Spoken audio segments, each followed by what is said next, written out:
My name is Rebecca, and I'm an artist. Not the kind you see in fancy galleries, but the kind who spends her days in a modest charity center, painting with kids who've seen more than they should. I've always believed that art can heal, and every day I see it happen with these children. I live with my husband, Mark, a sales manager who's always chasing the next big deal, and his mother, Martha, who's never seen a reason to hold back her opinion. Our home is a constant buzz of Mark's phone calls and Martha's TV shows. It's not easy, but it's life. One evening, as I was preparing dinner, I decided to share some exciting news. Mark, Martha, I entered some of my paintings and the kids' artwork in a city contest. The prize is $100,000. Mark, scrolling through his phone, didn't even look up. That's nice, Rebecca, but let's be real. What are the chances? Martha snorted. With those street kids' drawings? You're dreaming, dear. I tried to explain. It's not just about the prize.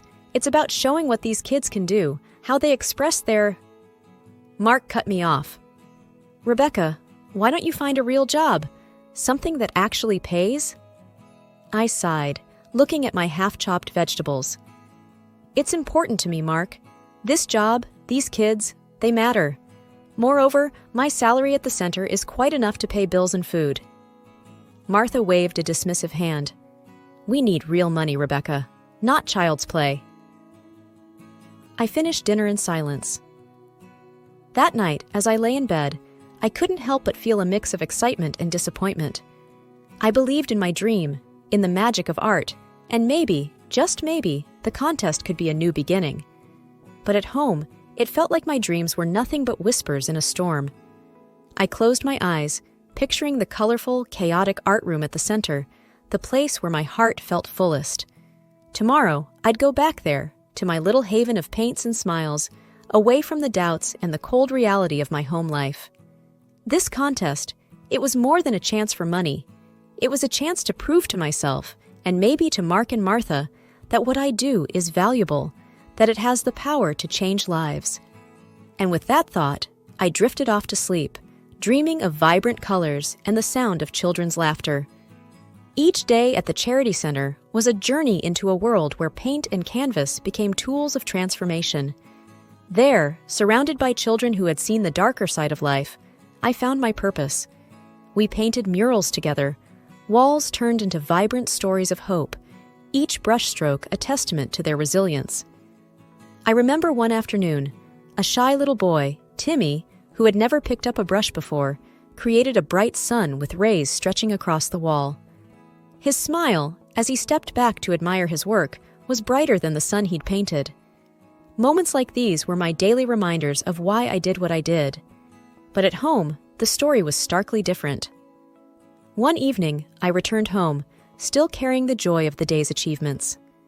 Eager to share, I approached Mark and Martha in the living room. Mark, look at this, I said, showing him a picture of the mural. Timmy painted this sun. He's never drawn anything before. Mark glanced at the photo and then back at his phone. That's nice, but it's just a drawing, Rebecca. Kids doodle all the time. Frustration welled up inside me. It's not just a doodle, Mark. It's a big step for him. He's been through so much. Martha cut in sharply. Rebecca, when will you stop playing therapist with paint? It's a child's drawing, nothing more. You need to start living in the real world. Her words felt like a slap. It's not just playing, Martha. These kids, they find a voice through their art. It's healing for them. Mark let out an exasperated sigh. Healing? What about our mortgage, Rebecca? Your healing isn't going to cover it. You need a real job. I clenched my fists, trying to control the rising tide of anger and hurt. This is a real job, Mark. It's making a difference. Martha snorted. Difference? What difference does it make when I'm ashamed to tell my friends where you work? You need to wake up and see reality, Rebecca. I stood there, words failing me. The gap between my world at the center and my world at home had never felt so vast. In one, I was helping to rebuild lives. In the other, I was constantly reminded of my supposed inadequacy. That night, in the solitude of my studio, I stared at the blank canvas. The harsh words from earlier echoed in my mind, drowning out the laughter and joy of the day. I picked up my brush, and with each stroke, I tried to paint away the hurt, the doubt, and the feeling of being undervalued. The day was winding down at the charity center, the walls echoing with the lingering laughter of children. I was cleaning up the paints when my phone rang, displaying an unfamiliar number. "Hello, Rebecca Thompson speaking," I answered. "Miss Thompson, this is John Harris from the City Arts Council. Congratulations, you've won our citywide art contest. The prize is $100,000. We'll be in touch soon for further details and discuss an additional opportunity to collaborate with the city." The news hit me like a wave. I won? My voice trembled with a mix of shock and joy. "Yes, indeed. Your and the children's work truly stood out," John replied, his voice warm with genuine admiration. I thanked him profusely and hung up, my heart racing. This was beyond my wildest dreams, a validation of our efforts, of the children's talent, and, in some way, of my own. I shared the news with the children, and their reaction was heartwarming. Their cheers and claps filled the room with an energy that was almost tangible. This was our collective victory. Later, as the center quieted down, I sat with Lisa, the psychologist, over a cup of tea. I shared my apprehensions about breaking the news at home. Mark and his mother have never really seen the value in what I do. They might just see the money, I confided. Lisa leaned forward, her eyes thoughtful. Why not test their reaction? See if this win changes their attitude. It might reveal their true colors. Her suggestion struck a chord. At home, my work had always been trivialized, its impact constantly undermined. This win, this significant recognition, could indeed be the litmus test for their genuine sentiments. I pondered over Lisa's advice as I made my way home. The idea was both unsettling and necessary. If the money swayed their attitudes, it would uncover the uncomfortable truth about their regard for me and my work. Stepping into the house that evening, I decided to hold off on sharing the news just yet. I wanted to observe, to plan my approach carefully. Lisa's words echoed in my mind, and I knew she was right. It was time to find out the truth, however uncomfortable it might be. I went to bed that night with a mix of anticipation and apprehension. I was sure of Mark's love, or at least I wanted to be. But Lisa's proposal was an opportunity to see beyond my hopes, to understand the reality of my home life. I agreed with her. It was a test worth taking. That evening, I decided it was time to put my plan into action. Sitting at the dinner table with Mark and Martha, I took a deep breath and said, "I have something to tell you. I won the city art contest. The prize is $100,000. The reaction was immediate and dramatic. Mark's fork dropped to his plate with a clatter, and Martha's eyes widened in disbelief. $100,000? Rebecca, that's incredible, Mark exclaimed, his usual indifference replaced by a surprising enthusiasm. Martha, who had always been quick with a critical word about my job, suddenly softened. "Dear, that's wonderful news. We're so proud of you," she said, her tone unusually warm. During the meal, Martha fussed over me more than she ever had, offering me the best pieces of chicken and constantly refilling my glass. Mark, too, was uncharacteristically attentive, asking about my artwork and the contest in detail. Their newfound affection was overwhelming, almost suffocating. I noticed them exchanging glances, a silent communication that I couldn't decipher. It was as if a switch had been flipped, and the usual cold, dismissive atmosphere had transformed into one of exaggerated warmth and interest. Later that evening, I stepped out of my room to get a glass of water and overheard a hushed conversation coming from the living room. Curiosity got the better of me, and I quietly moved closer. "We can finally redo the kitchen like we wanted," I heard Martha say in a hushed tone. "And get that new car. We deserve it after all," Mark added, his voice laced with greed. There was a pause before Martha spoke again. "Once we have the money, we can think about... Well, Rebecca doesn't really need to stay here anymore, does she?" My heart sank as I listened. Their words were like daggers, revealing their true intentions. The affection at dinner wasn't for me. It was for the money. They were already planning to spend my winnings on themselves and even discussing getting rid of me. I quietly retreated to my room, their words echoing in my ears. The test had revealed their true colors, and they were darker than I had imagined. I lay in bed, a mix of hurt and clarity washing over me. This was not the love and support of a family. It was opportunism, plain and simple. As I closed my eyes, the weight of their betrayal pressed heavily on my heart. The truth was out, and now I had to decide what to do with it. The morning air was tense as I sat down for breakfast with Mark and Martha. The news I was about to break would surely stir the pot, but I was determined to see it through. Casually, I started, "I've decided what to do with the contest money." They both perked up, leaning in with a keen interest that had been absent before. "I'm donating the entire $100,000 to the charity center," I said, watching their faces for reaction. The response was immediate and explosive. "What?" Mark slammed his hand on the table, his face red with anger. "Are you out of your mind, Rebecca?" Martha's voice was shrill, filled with disbelief and outrage. "You're giving away our ticket to a comfortable life? You foolish girl!" I remained calm, though their words stung. "It's not our money. It's mine, and those kids need it more than we do." Mark's voice was laced with scorn. "This is the most idiotic thing I've ever heard. You're a fool, Rebecca." Martha's anger bubbled over, her words harsh and unfiltered. "You've always been a disgrace, pretending to be some saint with those street kids. And now this? Throwing away a fortune?" I tried to explain. "It's not throwing it away. It's helping children who have nothing." But Mark was relentless. "It's not just about the money. You've always been this way, naive and foolish. I should have seen it sooner. I was planning to wait, spend the money first, but now? Now I want a divorce, Rebecca. I can't be with someone who throws away opportunities like this." His words cut through me, but they also brought clarity. This was the reality of our marriage, stripped of any pretense. I looked at them both, my decision firm. If that's how you feel, then it's clear to me now.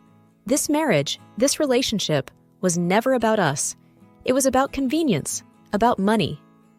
Without another word, I stood up and walked away from the table, away from the vitriol and greed. Their shouts and insults followed me, but they no longer had the power to hurt me. I had seen the truth, and it had set me free. The days following my announcement were cold and quiet. The house felt more like a battleground than a home. Mark and Martha avoided me, their disappointment and anger hanging in the air like a thick fog. I was packing some of my belongings in the bedroom when Mark walked in. His face was hard, his eyes void of the warmth I once knew. "So, you're really doing this? Throwing away our life for some charity?" he asked, his voice edged with bitterness. "I'm not throwing away our life, Mark. I'm choosing to do what's right with my money," I replied, folding a sweater into my suitcase. He let out a harsh laugh. "Your money? It was supposed to be our ticket out of here, Rebecca, and you just gave it away like it was nothing." "It was never about the money for me, Mark. It's about helping those kids, something you never understood." His frustration boiled over. "You're so blinded by your so-called mission that you can't see the real world. You're a dreamer, Rebecca, and dreamers don't survive." I zipped up my suitcase, feeling the finality of the moment. "Maybe that's the difference between us, Mark. I dream of making a difference, while you dream of money." Mark's face tightened. "You know what, Rebecca? Maybe it's better this way. I can't be with someone who doesn't see reality. I want a divorce." The words stung, but they didn't surprise me. "If that's what you want, Mark." He turned to leave, then stopped. "You were always a fool, Rebecca. I just didn't see it until now." After he left the room, I sat on the edge of the bed, the weight of his words sinking in. The love I thought we had was overshadowed by greed and misunderstanding. As I carried my suitcase downstairs, Martha didn't even look at me. Her disdain was clear, her silence louder than any words. Stepping out of the house, I felt a sense of relief mixed with sorrow. The chapter of my life with Mark and Martha had closed, but ahead of me was a path of my own making. I got into the taxi, glancing back at the house one last time. This wasn't just an end, it was a beginning of a life where I could be true to myself and my dreams, free from the chains of greed and misunderstanding.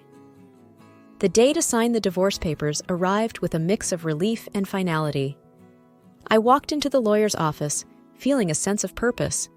Mark was there, and to my surprise, Martha accompanied him. Their presence together was a stark reminder of the life I was leaving behind. As we sat down, Martha didn't waste any time. "You're making a huge mistake, Rebecca. Throwing away a marriage over some charity money," she hissed, her tone laced with disdain. "And how do you plan to survive? With your tiny salary? You can't even afford a decent place to live," she continued, her words sharp and biting. Mark sat silently, casting contemptuous glances at me. I listened to Martha's tirade, feeling a strange detachment. Their words no longer had the power to hurt me. Once the paperwork was done, and it was time to leave, I turned to them, a smile playing on my lips. "You know, I was just testing you," I said, their confused looks fueling my confidence. "Testing us?" Mark echoed, puzzled. "Yes, I wanted to see how you'd react if I said I was donating all the money, and you both showed your true colors." Martha's face contorted in confusion. "What are you saying?" "I'm not giving all the money to charity. That was a lie. And the city? They've given me several lucrative projects. I'm going to be just fine," I said, the satisfaction of revealing the truth making my words strong and clear. The color drained from Mark's face, and Martha's mouth hung open in shock. Their reaction was everything I had expected and more. Mark suddenly found his voice, desperation seeping through. "Rebecca, please, I'm sorry. I didn't mean any of it. Can we start over?" I looked at him, once my husband, now a stranger begging for a second chance. "No, Mark, we can't. You showed me who you really are, and I have no desire to be with someone like that." Turning to Martha, I added, "And you, Martha, should know that money isn't everything. What I do, my work, it matters more than any luxury you crave." Without another word, I walked out of the office, leaving them behind in their shock and disbelief. I walked into the sunlight, feeling lighter and more confident than I had in years. The divorce was the end of a painful chapter, but it was also the beginning of something new. A chapter where I was the author of my own story, unburdened by others' greed and deception. It was a freedom hard-earned and well-deserved. The months following my separation from Mark and Martha unfolded like a series of vibrant brushstrokes on a once blank canvas.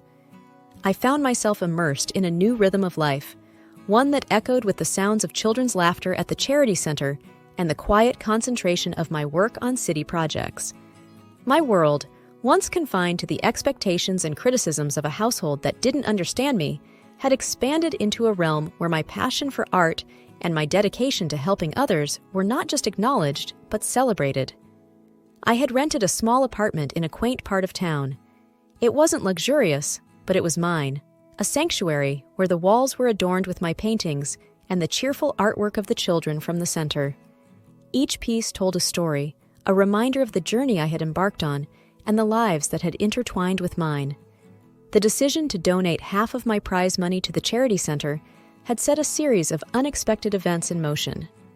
The local newspapers and community blogs picked up the story, intrigued by the artist who chose charity over personal gain. My phone began ringing with inquiries and offers.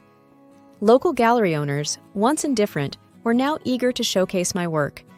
My paintings, which had been a source of solace in my darkest times, were now being admired in well-lit galleries, appreciated by people who saw in them the same hope and beauty that I did. The city projects, too, brought a newfound recognition. I was commissioned to design murals for public spaces, transforming bland walls into tapestries of color and life. Each project was a new adventure, an opportunity to leave a mark on the city that had become my larger canvas. In the midst of this newfound success, I occasionally received messages from Mark. His texts, laden with apologies and pleas for a second chance, were a stark reminder of the life I had left behind. I read them, sometimes with a mocking smile, but mostly with a sense of detachment. The pain he had caused was a part of my past, a chapter that had closed the day I walked out of that house. His words, once capable of cutting me deeply, now seemed superficial, like ripples on the surface of a lake that could not disturb its depths. Evenings in my apartment were a time of reflection and creativity. I would often sit by the window, a cup of tea in hand, looking out at the city lights, thinking about the twists and turns my life had taken. The betrayal and hurt had been a crucible, burning away the illusions and leaving behind a clarity of purpose. I realized I had found strength in my vulnerability, courage in facing the unknown, and an unshakable belief in the power of art to heal and transform. On weekends, I conducted art workshops at the Charity Center. The children, each with their own story of resilience, continued to be my greatest inspiration. We painted together, our collective imagination turning blank canvases into expressions of joy, pain, and hope. I saw in their eyes the reflection of my own journey, a testament to the healing power of art. As the city embraced my work, my personal life too began to flourish in new ways. I made friends in the art community, a group of eclectic and supportive individuals who appreciated me for who I was. We shared stories, laughed, and dreamed together. For the first time in a long time, I felt a sense of belonging. One evening, as I finished a painting for an upcoming exhibition, I stepped back to take it all in. The vibrant colors on the canvas, the sense of accomplishment, the peace that filled my heart. It was a far cry from the days of doubt and belittlement. I had emerged from the shadows of a stifling relationship into the light of self-discovery and fulfillment. As I closed the lights that night and settled into bed, I thought about the future. It was unwritten, full of unknowns, but I was no longer afraid. I had weathered the storm and found my rainbow on the other side. My story was one of transformation, a reminder that even in our darkest moments, there is the potential for a masterpiece, and I was just getting started.